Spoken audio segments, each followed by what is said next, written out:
Okay, this is my Yamaha EF2000 watt generator that I purchased off of eBay about a year and a half ago.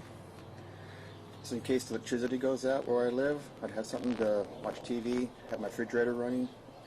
And Yamaha, it was a toss-up between the Yamaha and the Honda. I picked the Yamaha because it has that fuel shutoff gauge right there.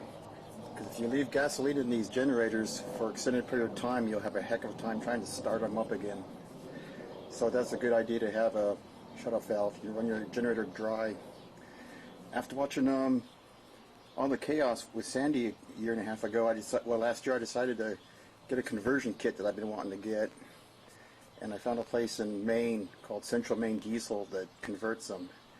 They'll sell you a kit and you can put it on yourself, but since this is an inverter, I had to take the carburetor off, mail them the carburetor, they drilled it out, and they sent me back the carburetor and the kit, and my son-in-law and I installed it. It only took about 15 minutes, 20 minutes. And it makes the conversion, lets you run the generator on propane, natural gas, or gasoline, whichever you want. So I went to Lowe's and bought some tanks, and I had them filled up. I got two 40-pound tanks and two 20-pound tanks. And they'll let their generator run for quite a long time with those. The kit comes with this high pressure regulator that you have to install on the side of the generator. And also I had to buy one at Lowe's for the tank. And I also bought a little gauge so I can see how much propane was in the tank. If you're going to have one of these, you should also have a pretty good quality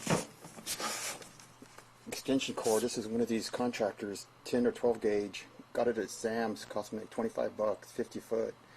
Because you definitely want a good quality extension cord if you're going to use your refrigerator. Also, I have a safe, a lock and a cable, because people like to take these from you, and to prevent that, I always make sure I lock it to something. Got a good lock too. And it came with a battery charging kit.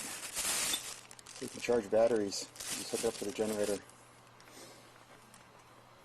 And you want to make sure you always have some oil, because these do use oil, and if you run out of oil, then you're out of luck.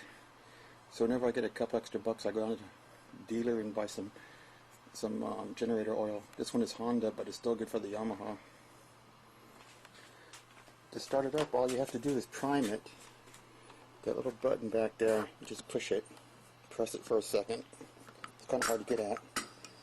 And it's like a choke.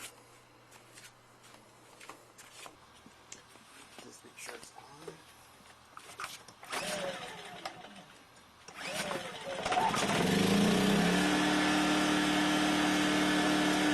And that is being run off propane. Propane doesn't have as much energy as gasoline, so you won't get quite as much power, like 1600 watts with gasoline on normal. You might get around 1525 watts continuous, because the propane just doesn't have as much energy, but it's still good enough.